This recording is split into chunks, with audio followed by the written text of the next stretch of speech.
오늘 말씀의 제목을 한번 따라 하시겠습니까? 사명자가 받을 상급, 사명자가 받을 상급, 이런 제목으로 말씀 은혜를 나누기를 원합니다. 지난 금요철 예배 때 전 시간의 설교 제목은 조금 선뜻하긴 합니다. 기억하실까요? 내가 복음을 전하지 아니하면 내게 뭐가 있으리로다? 화가 있을 것이다. 바울이 그런 고백을 했습니다. 내가 복음을 전하지 않냐면 전하지 않는 나에게 화가 있을 것이다. 그런 고백을 했단 말이죠. 들어가는 첫 번째 질문, 복음이 무슨 뜻일까요?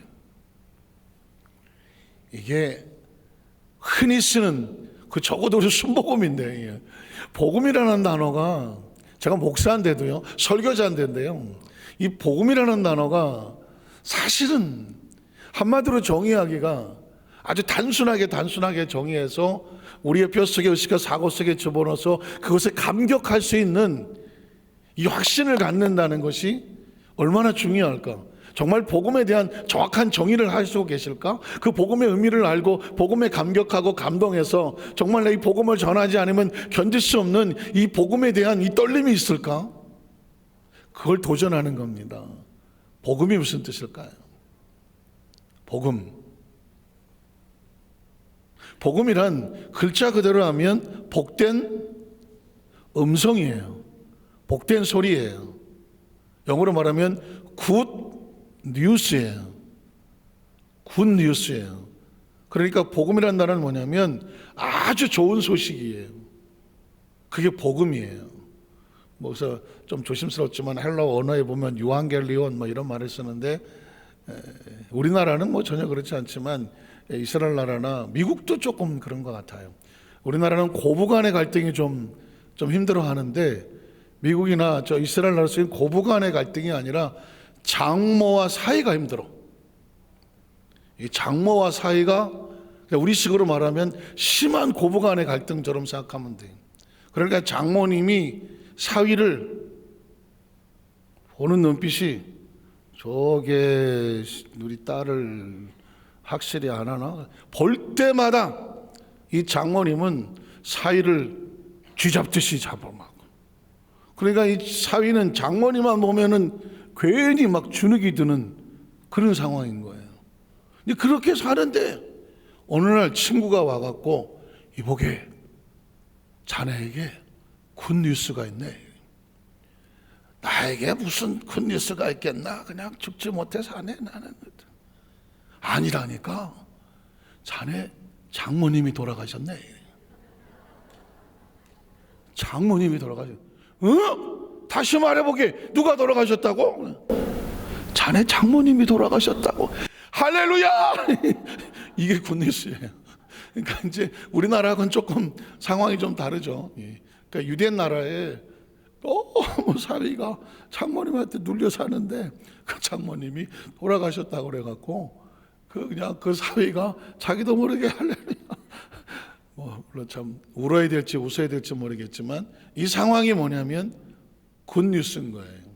어떤 사람에게 참 힘들고 어려운데 그 힘든 그 문제가 해결이 되는 거예요.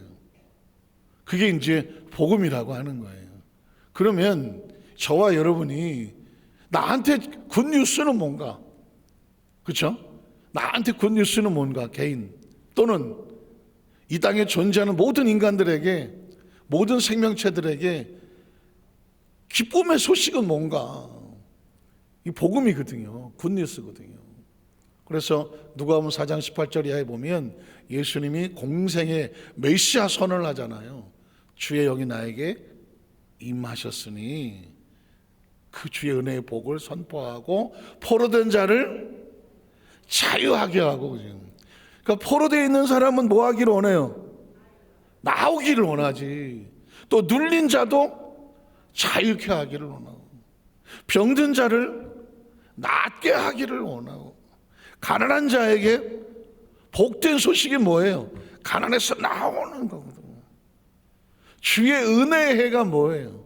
신년이라고 말하는 49년 동안 어떤 사람에게 땅을 팔았던 뭘 팔았던지 이스라엘 나라에는 영원한 소유권이 넘어가지 않아요.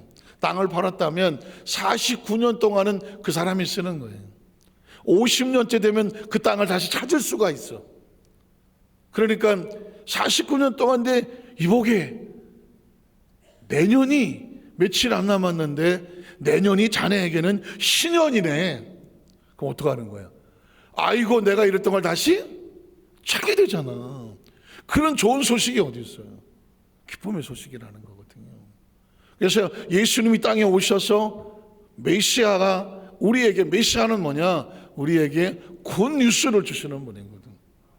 예수님이 이 땅에 오셨을 때 보라 이 땅에 너희를 위해서 구주가 나셨으니 큰 기쁨의 좋은 소식을 너희에게 전하노라. 예수님은 이 땅에 큰 기쁨의 좋은 소식을 전하러 오신 분이거든요. 그러면 저와 여러분이, 제가 여러분의 도전을 드는 게 뭐냐면 이 복음에 대한 정확한 인식을 가졌잖아요. 하나님이 우리에게 예수를 통해 주시는 좋은 소식이야. 그런데 그 좋은 소식이 내가 듣기에 좋은 소식이어야 되잖아요. 우리나라한테 이보게 자네 장모님이 돌아가셨네. 우리나라 사람들은 별로 반응이, 아니 우리 장모님 돌아가시면 안 되지. 맨날 씨암탉도 잡아주시고. 장모 사랑은 사위다. 그래서 우리나라 장모님들은 사위를 아이고 우리 김서방 이서방 왔나 하잖아요. 그런데 그 사람에게 자네 장모님이 돌아가셨네 해봐. 그러면 아이고 그건 복음이 아니잖아요. 중요한 건 예수 그리스도가 이 땅에 오셔서 우리에게 주시는 그 복음의 음성이 정말 나에게 좋은 기쁨의 소식으로 받아들이는 사람이 크리스찬인 거예요. 전 여러분에게 그걸 도전하는 겁니다. 예수님을 구주로 믿고 내가 예수님 안에서 이 복음을 받았나? 나에게 큰 기쁨의 좋은 소식이 있나? 그 설레임이 있나? 감동이 있나? 감격이 있나? 라고 묻는 겁니다. 묻는 거예요.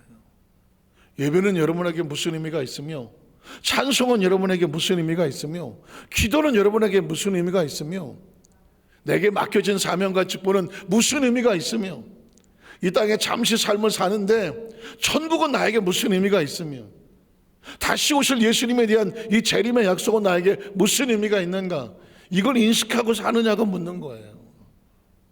이걸 인식하고 살면 삶이 달라지죠. 삶이 달라요. 혹시 기억하십니까? 한번 죽을 고비를 넘겼다가 다시 살아난 사람은요, 그렇지 않은 사람하고 삶의 자세가 다릅니다. 삶의 자세가 다릅니다.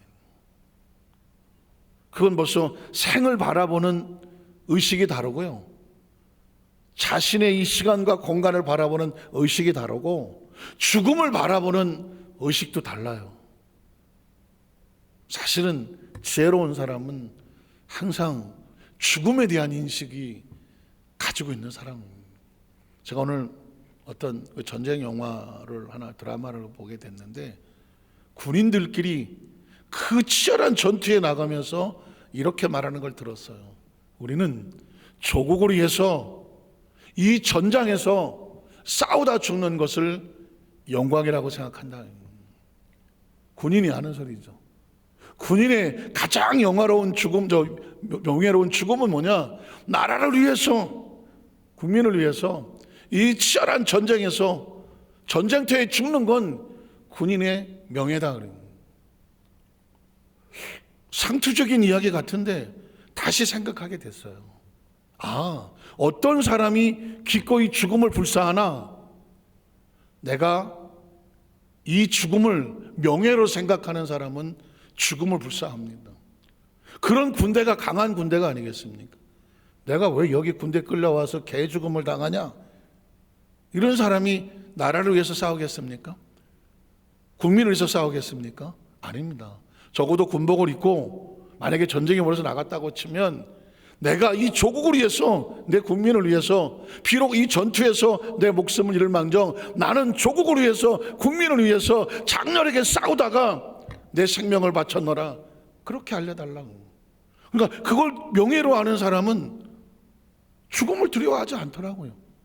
그리고 이 전쟁에 나와 있는 걸 프라이드로 여기고 자랑스럽게 여기고 싸우자 나가더라고. 그게 군기요 사기 아니겠습니까?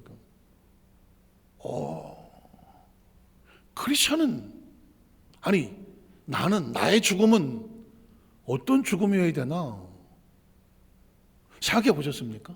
어떻게 죽고 싶습니까? 어떻게 죽고 싶은가요? 한 번도 그런 거 생각 안 해보시지 않으세요? 나 생각해 봤다. 나는 어떻게 죽을 거다. 아니 생각보다 젊으신, 아마 보나마나 죽을 고비를 한번 넘겨보셨죠? 넘겨보셨나요? 아니 먼저 손 드신 분, 우리 자매님 죽을 고비를 넘겨봤어요? 지금 질문하는 게 죽을 것 같아요 아주. 아유, 저 깜짝 놀랐어요. 나는 어떻게 죽을 것이다 라고 생각해봤냐, 제일 먼저 손을 드셨어. 인간은 자신의 죽음을 선택할 수 있죠. 물론 그냥 뭐 오래 살다가 그냥 자연스럽게 노화되어 수명을 다하고 이게 자연적인 자연사겠죠. 그러나 어떤 사람의 죽음을 스스로 선택할 수 있다고 하면 적어도 불명예스럽게 죽고 싶진 않잖아. 불명예스럽게 어떻게 비명 행사 이런 건 하고 싶지 않잖아. 내가 이 땅에 태어나서 내 마지막 사명이 언젠가 내 생명을 놓아야 한다라고 하면 기꺼이 자신의 죽음이 뭐 이렇게 무슨 애국 순혈 열사같이 뭐 그렇게 거창하진 않더라도 그의 죽음은 헛되지 않았다, 고귀했다, 중요한 거 아니겠습니까? 제가 이렇게 말씀을 드리는 이유는 뭐냐면, 크리스찬은 과연 이 땅에 살면서 나는 무엇에 내 목숨을 기꺼이 내어놓아도 자랑스럽게 영광스럽게 생각할 수 있을까? 그거가 되는 사람이 순교를 하는 거죠. 그거가 되는 사람 순교를 하는 것이고, 그거가 되는 사람들이 기꺼이 예배를 지키는 것이고, 자기 맡겨진 사명을 지키시는 거고, 하나님과의 관계를 지키려고 몸부림을 치는 거 아니겠습니까? 몸부림. 이게 뭘 하는 사람이냐면 복음을 받은 사람의 자세예요.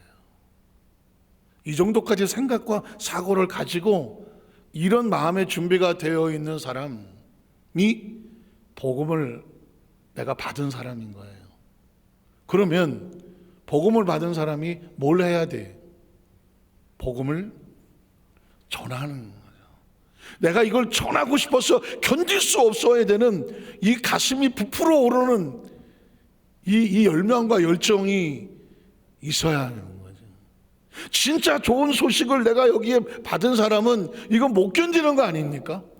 이걸 전하고 싶어서 견딜 수 없어야 되는 거 아니겠습니까? 그래서 그 얘기를 하는 거예요. 내가 이 복음을 전하지 않으면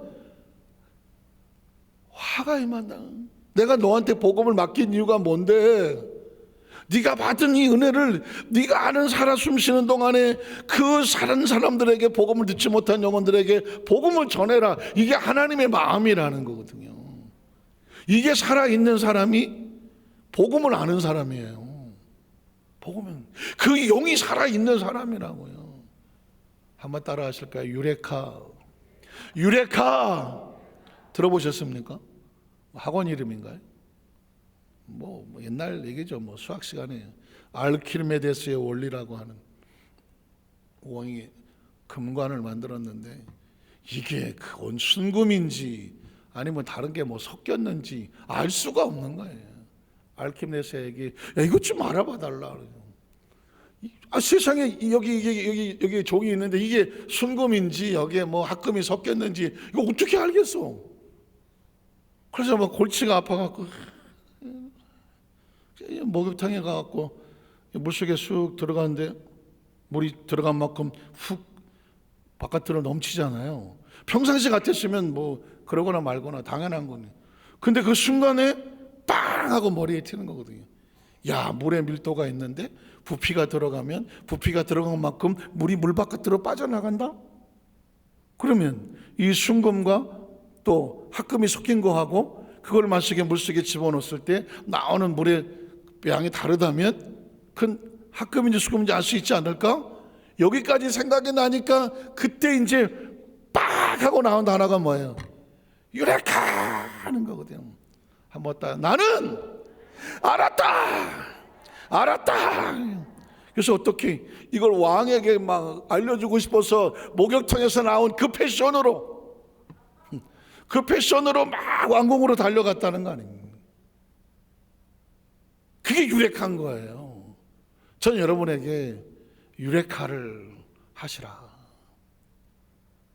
얼마나 그 감격과 감동과 그 깨달음이 와 했으니까 자기가 옷을 걸쳤냐 않고 이게 신경 쓸 틈이 없는 거예요. 왕에게 달려가서 왕에게 그 소식을 알리고 싶은 거예요. 이게 벅찬 가슴이 있는 사람이 하는 행동이라고요. 복음이 네 안에 있느냐? 그 설레임과 뜨거움이 있느냐? 그 뭔가 폭발적인 이게 튀어나가고 싶은 열정과 열망이 있느냐? 그 깨달음이 있느냐? 누구에게 전화가 주고 싶어서 막 못 견디함이 있느냐? 그 복음을 전하지 아니하면 네가 화가 있을 거다. 내가 너에게 복된 소식을 주는 이유가 뭐냐? 너 혼자 아이고 내가 복 받았습니다가 아니라는 거죠. 네가 정말 예수를 참되게 만났다면, 정말 예수를 만났다면 네가 만난 예수 그리스도에 대한 이 복음의 열정을 또 다른 사람에게 그걸 전해주고 전해주는 복음의 브릿지 다리가 되라는 거예요. 다리가 되라. 네가 전하지 아니하면 그 다리는 끊어지는 거다. 저는 그런 생각을 해봅니다. 예수 그리스도 이후에 내가 예수를 어떻게 믿게 되었을까? 누군가가 전하고 안 봐도 그죠? 전하고 저희 어머니한테 남권사님까지 전화가 거예요. 그 남권사님이 저를 끌고 다니면서 교회에다 집어넣고 어려서부터 저를 집어서 저는 이미 벌써 제가 전에 국민학교 1학년 때 찬송가 합동 찬송을 다 외웠다. 하도 우리 남고사님이 끌고 다니셔갖고 그럼 어린이고 예배고 기도원이고 수도원이고 옛날에 저희 어머니 보니까 대한수도원 또 기도하러 간다고 오산이 기도하러 이미 어렸을 때 기도원을 다 섭렵했어. 나는 아주 목사가 되기로 작정을 했나 봐. 누가 날 시키려고. 그러니까 어려서부터 하고 다녀. 이런 그 신앙의 어떤 것들이 가지고 와서 했을 때 가만히 보면 중간에 누구 한 사람만 전하지 않았어. 다리가 끊어졌어. 그럼 제가 예수를 믿었겠어요? 여러분이 예수를 믿기까지 우연히 가만히 있다가 내가 예수 믿자 쑥 튀어나온 사람 있으면 얘기해봐요. 갑자기 자다 말고 유레카 하고 교회 나온 사람 있으면 얘기해봐요. 거의 없잖아요. 누군가 해갖고 그 보이지 않는 그 누군가가 그 다리가 저와 여러분까지 연결이 돼서 그 복음이 전해지고 그 복음으로 말미암아 여러분과 제가 예수를 믿고 지금 이 자리에 와 있잖아요. 여기 단독적으로 있는 사람은 아무도 없어요. 우리가 있기까지 연결돼서 그 복음이 전해져서 여기 와 있는 거 아니에요. 저도 그 생각도 해봤어요. 우리 조상이 누군지 모르잖아요. 조상이 누군지 내가 7대조 8대조 할아버지를 알겠어, 할머니를 알겠어? 모른다고요. 그러나 내 7대조 8대조 할머니 할아버지가 있었겠어요, 없었겠어요? 봤어? 봤냐고. 나도 모르는데. 난 우리 할아버지 이름만, 할머니 할아버지 이름만 겨우 알지 그 이후에 고조 증조 난 몰라. 나는 내가 본 적이 있어야지. 그러나 지금 저와 여러분이 존재한다는 얘기는 우리 시조가 누군지 모르겠지만 김수로 어쩌고 있는데 난 잘 모르시는 분이 같아요. 그분으로부터 해서 그 줄기가 쭉 하여튼 저한테까지 왔기 때문에 제가 지금 이 세상에 존재하는 거 아니겠습니까? 그 중에 한 사람만 더러운 세상 자식 안 나 하고 우리 조상 중에 한 사람만 나는 독야 창청하리라 그래서 장가를 안 가고 혼자 자빠졌다 마시는 그럼 없는 거예요. 지금 가만히 생각해 보면 얼마나 우리는 그런 연줄로 인하여 그 줄로 인하여 여기까지 존재한다니까요. 생명도 마찬가지 아닙니까? 우리가 우연히 존재한다고요? 어른도 없잖아요. 그 라인을 보세요. 생명의 줄기를 보세요. 지금 우리 자녀들도 우리가 낳아놓은 아이들이 그 줄기가 쭉 어느 정도까지 모르겠지만 쭉 갈 거 아니에요. 신앙은 더 중요하지 않습니까? 신앙도 내가 우연히 예수 믿었나요? 아니라니까요. 예수 그리스도 이후에 그 복음의 줄기가 뭐 영국으로 가고 무슨 로마로 갔다 영국으로 갔다 저 미국으로 갔다가 중국으로 갔다가 그 뭐 백몇 년 전에 한국에 들어왔다가 어떻게 줄기 타고 이렇게 해서 저와 여러분까지 연결돼서 우리가 예수를 믿고 있는 거예요. 예수 믿는 건 우연이나 재수나 뭐 어쩌다 요행이 아니라니까요. 이건 확률적으로 수학의 확률로 따져도 이건 말이 안 되는 상황이에요. 말이 안 되는 거예요. 농담 같은 장난 얘기를 하면 애들이 있어서 좀 그런, 정자 숫자가 2억이라잖아요.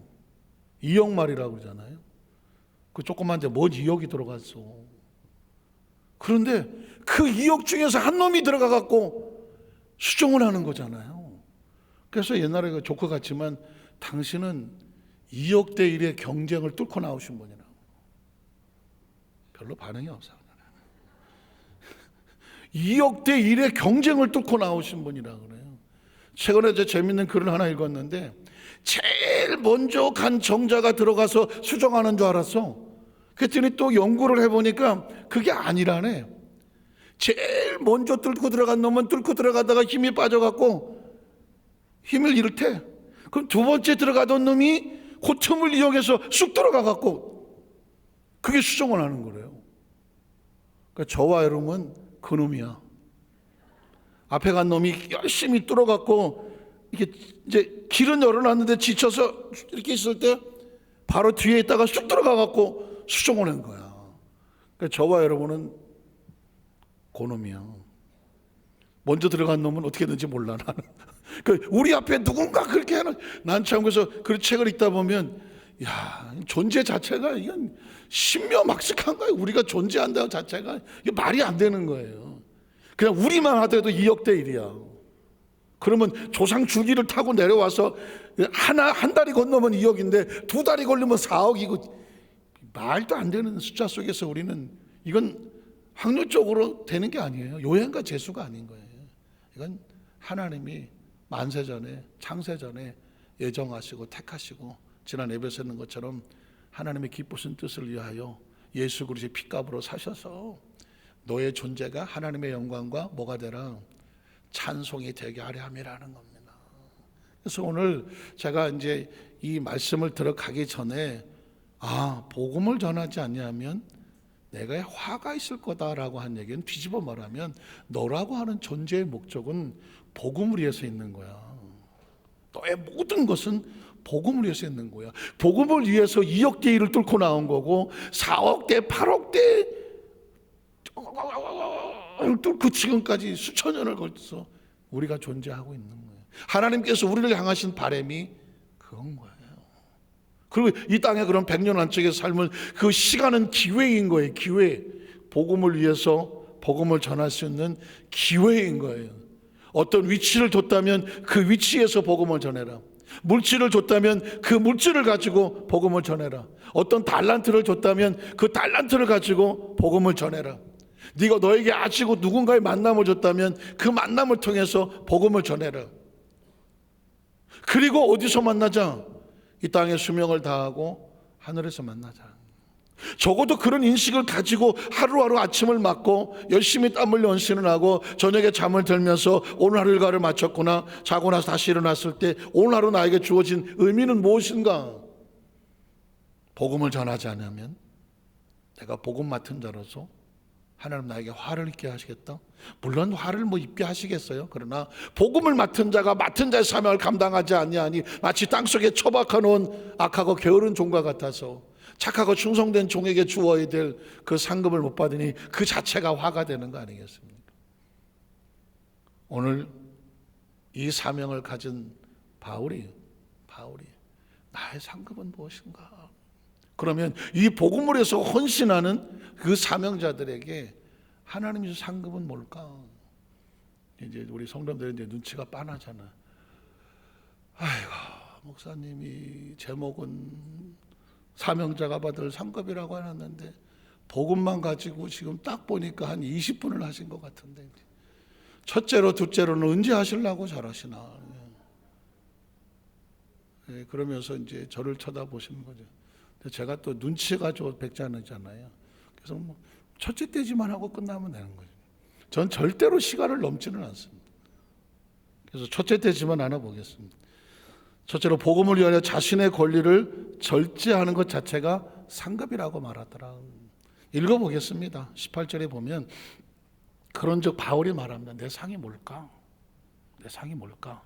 내가 복음을 전할 때에 어떤 대가를 바라지 아니하고 헌신하고 희생하고 그래서 값없이 전하고 그리고 복음으로 말미암아 내게 있는 권리를 다 쓰지 않는 이것 아니냐.